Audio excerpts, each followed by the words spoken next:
Tiffany Jones. And I'm Kelly Lewis. And we're your revenue insiders in the thick of kickoff season.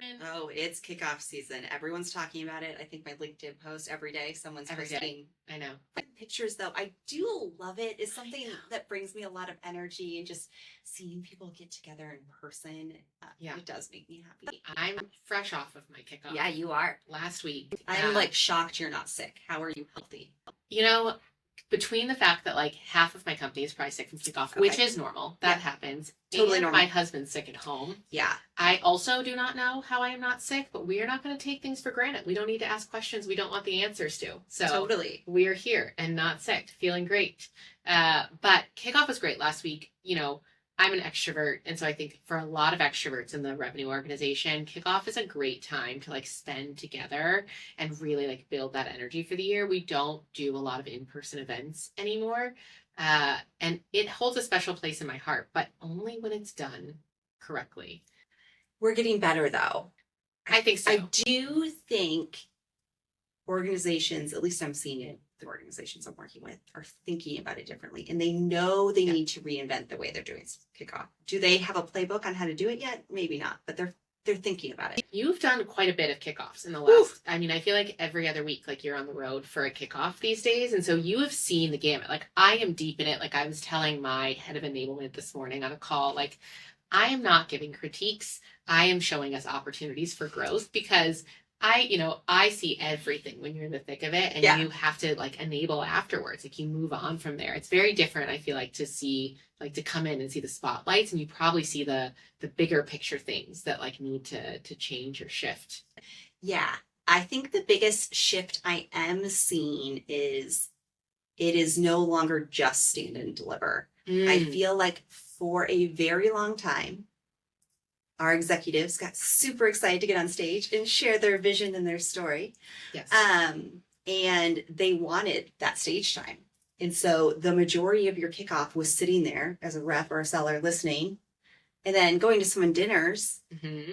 But it was a lot of just listening. And I don't know that we accomplished a lot at those. Yeah, I don't think stand and deliver works anymore. And coming from not an enablement background to now running an enablement team and just coming off of the kickoff, one of the big things we changed is, instead of these big stand and deliver moments, a bunch of 20-minute sessions, and then all of these working in progress opportunities for teams to get together and actually do things. I really think you have to be mindful of what works best in person. You can stand and deliver on a Zoom call. You are not getting some massive benefit of having people in person for the stand and deliver moment. People want to ask questions. They want to have conversations. They need to practice things. And really, from my perspective, it's a galvanizing moment. You're getting people excited. I don't know how many times I've said this in the last 2 months. So my goal coming out of this kickoff is not that the teams have learned some amount of information they didn't know beforehand. That's great. If they've retained it, we're going to give them new information. I want them to be hungry for that information, to want more, to be excited, to feel supported, to feel like they can hit their number, and they know what's coming in the year ahead. That's the goal of bringing everyone together in person. I absolutely agree with you. And the shift is promising that we're moving away from that. I do think you have to think about what you're delivering in person when you do have those stand and deliver moments, though. Particularly about what are you doing ahead of sales kickoff. Okay. So a couple hot takes here. Your comp plan either needs to happen way before your SKO or after your SKO. Everyone loves a new comp plan. Let's not roll a comp plan out 3 days before sales kickoff when everyone's angry and confused and just running around with the chickens with their head cut off. Let's stop doing that. But then I do think you have this really powerful moment ahead of SKO where you can do some of that knowledge transfer. You want to get on stage, you want to make some cool announcement and get people the aha factor. Yes, please do that. But if there's things you need people to know to be able to practice in person, because you have this awesome opportunity for things like role play or asking questions in conversation, do the knowledge transfer ahead of time. It's okay to transfer some of that knowledge so that you're not so focused on the knowledge transfer at SKO. Okay, then question for you. Yeah. When should your kickoff be after your year starts? I will tell you, it is the second week of my fiscal year and I've already had my kickoff. So that makes that knowledge transfer ahead of time really tough. But then I've done the like 5 weeks after the year starts, and that feels really late for a kickoff. So Yeah. what's the timing? What do you I actually like that like 3-week mark. 3 weeks. Okay. Okay. And the reason is first week of the year, everyone's on vacation. Not in my company. A lot of companies I know. are. Well, because a I'm lot sure of they com- would have loved to be on vacation. Yeah, totally. But it's because you've just closed out the year. You aren't traveling the last 2 or 3 weeks of your annual Right. year. You shouldn't be if you're in sales. Or ops. Or ops. And so it's like a week for people to kind of like play catch up, maybe Sure. go on vacation. But then you do need to set the tone for the business. Enablement and marketing has time at the end of the year to prepare some bite-sized courses or Right. things that they can deliver within those first 2 weeks so that week 3 you can be on site for your SKO. So I think week 3 is really that like Sweet spot. magic moment. I do think if you do it the second week, which I know you did, but it doesn't give people a moment to relax and refresh before you run into the next year. Yeah. No, I agree. I do think it's a tough like line there where everyone wants the year to be started. Like they don't want to waste any time in whatever month one is of your fiscal year, whether it's February or January. You can start it on Zoom though. You can start it on Zoom. But I think the pre-work is so important, and we definitely missed some of that this year. What are the things you mentioned, like marketing, bite-sized courses? Like, what do you think are the most effective pre-work things you have to do for a kickoff? Are you coming out with any new processes, any new Okay. definitions? If your ICP is changing, things like that. I also really like to think about pre-work that you're doing at SKO should not just be for your sales team. It is stuff that you want the entire company to know. Okay. So great information around like market shifts or things that you're seeing, research, things that a great seller or revenue team member is going to think about, ponder, and then come with questions Okay. to your SKO. Okay. Another question for you then. In person, how much time? So stand and deliver, we're not doing a lot of that. We want people to work together in person. I'm on board with that. That's one of the modalities we really lean heavily on this year. What about Q&A? We did a little bit of Q&A sessions, but we didn't do a lot of it. And we actually had to cut the questions short for the one session we did. Like people were still going. How much of your time in person should be used on Q&A? Because being face-to-face matters versus that's another Zoom call you can do. That's a great question. So typically this is a trend I'm also seeing, bringing customers to their sales kickoff, which I love for in-person interviews. Okay, nice. Yeah, we had 2 customer panels. You need to leave enough time for questions there. Yes. Because that is a great opportunity to actually help people tell the customer story. Mm-hmm. I think the moment for Q&A is not in the big room. Because those are all staged questions. You all were staging those questions. No, we did not. Well, we did not. You had staged questions maybe prepared. If you didn't, maybe we should have. But these were not staged questions. But I do think that it's important. One, an awkward silence works better in person than it does on Zoom, and so people are forced into asking questions in an awkward silence. But it's good for them to hear how their peers are thinking of things, and it's easier to zone out on Zoom. Totally. I like small or room for Q&A in smaller groups. Okay. And so say you're doing breakouts one day and you've got your different regions all broken out or different teams or different roles all broken out and they're doing some type of workshop. That's an opportunity for your exec team to go around and say, okay, built into our plan, we have 10 minutes with the CRO. We have 10 minutes with chief product officer. Let's break as they're walking around and let's do that 10 minutes for Q&A because it's a smaller group. It really is your peers. You're not as nervous. Sometimes RevOps doesn't want to ask a question in front of product or vice versa. So I think creating those safer spaces for those questions could be really powerful. You're also, if you were given the opportunity to ask an executive a question in a smaller setting, you're more likely to go up to them at the dinner, at the happy hour and say, thank you for that. I actually have one more question. Because you've created a safer space and they feel more human. Yeah, I do think that's to build on that. One of the biggest flexes you get out of an in-person kickoff is the access to the executive team for your revenue work. So typically throughout the year, that's preserved for like your highest strat reps who are dealing with customers that your exec team's highly interested in and really wants to get along with. And so the execs know those people because they're working with their customers. But it is so powerful as an AE or CSM or RevOps, whatever your role is, to have that opportunity to have face-to-face time with the executive team. And I do think as part of the in-person segment of kickoff, not the pre or the post, that you want to create as many moments as possible for those interactions to happen.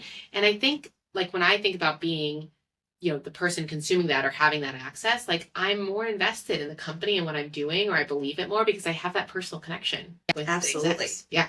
How or did you prepare your executive team for those moments?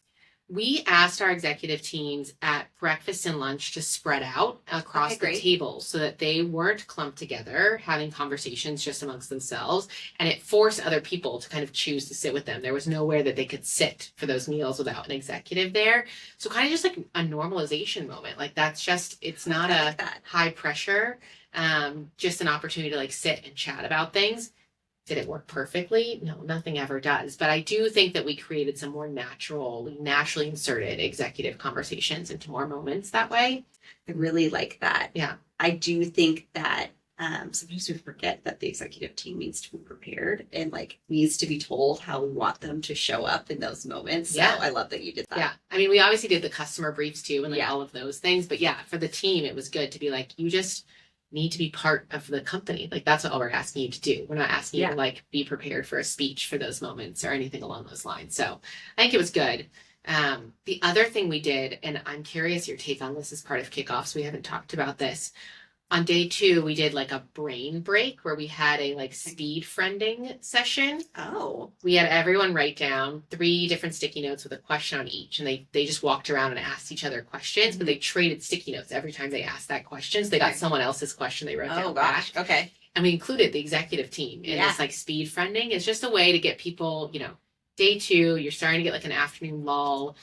You're not ready for the full break in the afternoon, but you need to get people like up and moving around. And part of it is connections. We wanted people to like get out of the tables they were sitting at and like move around and be forced to talk to people. Oh, I totally love that. The only thing I wonder is like, had you done that earlier in the sales kickoff, would people have met people they didn't know? That's a great point. And could have like leveraged that. But I also think there's so much power to breaking up that day 2 afternoon.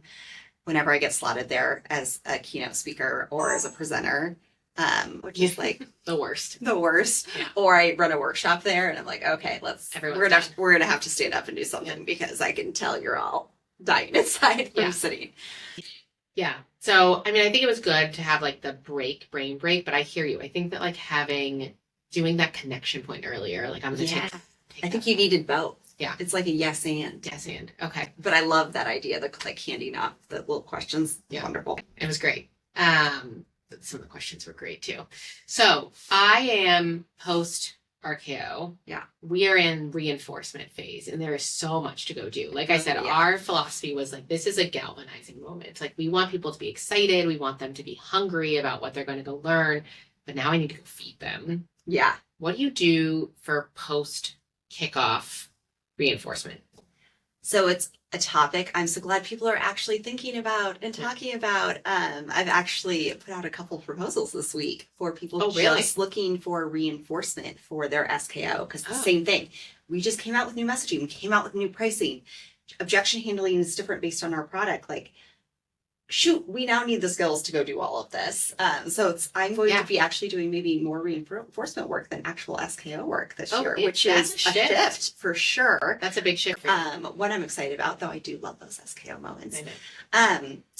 But I think you have to programatize it. So if you're one of my coaching clients, you know this about me, and you're probably so tired of me saying this, but you need to brand it. So whatever, maybe you can use your SKO theme. That's great. If you can't, but give it a program with a length of time. If it's 5 weeks or 8 weeks, so people know that it's still all supporting what happened at kickoff. Okay. And then think through it. And I love to think through it in modules. Like, how do I grow and expand? How do I make maybe the first things we do pretty basic and then get more advanced in that? You have to have some form of role play. If you're not using AI role play, you're going to have your managers do some frontline role play. The other thing is you need to think about your managers. And we're getting better at this. We're starting to think about our managers, but do your managers know how to coach to a skill? We're getting so much better at coaching to deals and to forecast, but do they know how to coach to a skill and actually changing that skill? So what do you tackle first? So maybe your managers aren't the best at coaching, but you're also just out of kickoff and you need to do the reinforcement. How are you prioritizing what part of that program is most important to make sure that you capitalize on that time in person? So I always think about what do the customers need to know first, because that's the thing your sales team needs to know first. Customer-centric. Yeah, customer-centric. But then, of course, business impact. What will have the biggest business impact? If we get really good at talking about this new product and we can start selling this, is that going to have the biggest impact on our business? Or are we losing to a new competitor because we're not good at objection handling to this new competitor? You have to get really specific on what's going to have the biggest impact. And the thing that I love about reinforcement, and this is kind of the puzzle that brings me so much joy in enablement, is how do you bring it all together? So how do you think through, okay, I need my managers to become better coaches. I'm going to train them how to be a better coach. And then I'm going to use this initiative on objection handling to help them practice being better coaches while I'm having them do it. And so by programatizing it, I know it's a lot, but when you programatize it, it doesn't feel like a lot, because it doesn't feel like you're just throwing stuff over the fence at them and none of it ties together. Instead, you say at the beginning of the 8 weeks, okay, here's our reinforcement program. Here's what the next 8 weeks are going to look like for you. And here's the path that we're taking you on. So they know the journey. There's an expectation setting and there's some predictability there. Okay. I really like that. I think that the predictability and programatizing it, like you had a theme for RKO, just continue it on. Like continue it. Give some consistency to what you're doing. I love that. What are we doing to measure if your kickoff was successful? Both the kickoff itself, but also like your full program, right? Like your kickoff is not just that 3 days you spent in a hotel room all complaining about the food. It was... Why does everyone get, like... They all complain. You've never been an enablement leader or a RevOps leader. Complained. If you haven't gotten a survey that was like, we did great except for the food. Yeah. That was... Sorry there weren't enough toasters for your bagels. I'm sorry. But, I was talking to someone this week and like, if that's what the complaint is, like, I'll take it. Like we did, good, you can't win them all. We can't win them all. But your kickoff is really that pre-work that you talked about, the kickoff in person, which is, it's important to understand, like, was that successful or not? Because that's the big investment you're making, and that programatized component afterwards. So how do you measure what pieces of that were successful? If the whole thing was successful, do you just like the whole year's growth is because of enablement? No, it's those leading indicators. And so I like to have leading indicators. Hopefully you have conversation intelligence running so that you can start looking through leading indicators there. You can look through your Salesforce data to see if they're scheduling the meetings and having the conversations that you want them to have. So figuring out those leading indicators are so important. I also think a competence survey is really great. Again, it's more qualitative than it is quantitative, but I think it's really helpful before you run your program to be like, how competent are you in this? And then run it again after you do the knowledge transfer. Yes, they're suddenly going to feel less competent. Funny thing how this works. Pre-knowledge transfer, they're like, I'm pretty good at that. Knowledge transfer, like, I'm not good. Turns out I don't know what I'm talking about. I'm really nervous now. And then hopefully after the reinforcement program, they're really confident again. So don't be surprised if you don't see a little bit of a drop. One of the things that I love to use to test how successful a kickoff is or an in-person event is how hungry people are for information afterwards. You've talked about this before, and I love this too. So like the number of requests that you're getting for content specifically to your marketing team or your product team, I think that's a great indicator of like how well those stand and delivers like actually did in your session. Or when you roll out those programs and you're using a tool that you can measure, like when people take them, how quickly do people take them after you roll them out, and how how many people take them that quickly. So you ideally see a cohort shift from people needing 2 reminders and they take them, within a week of you deploying a program, to everyone taking them the same day or within 48 hours, because people were waiting for that information. They were waiting for the next set because they're nervous. They know what they don't know now and they really want to get that. I think that those are great KPIs to really measure like that overall impact. Totally. One, when it comes, again, we don't want a lot of stand and deliver, but occasionally you need it. Moments. One indicator of a really successful executive presentation or keynote is whether or not you get the immediate ask for the transcript.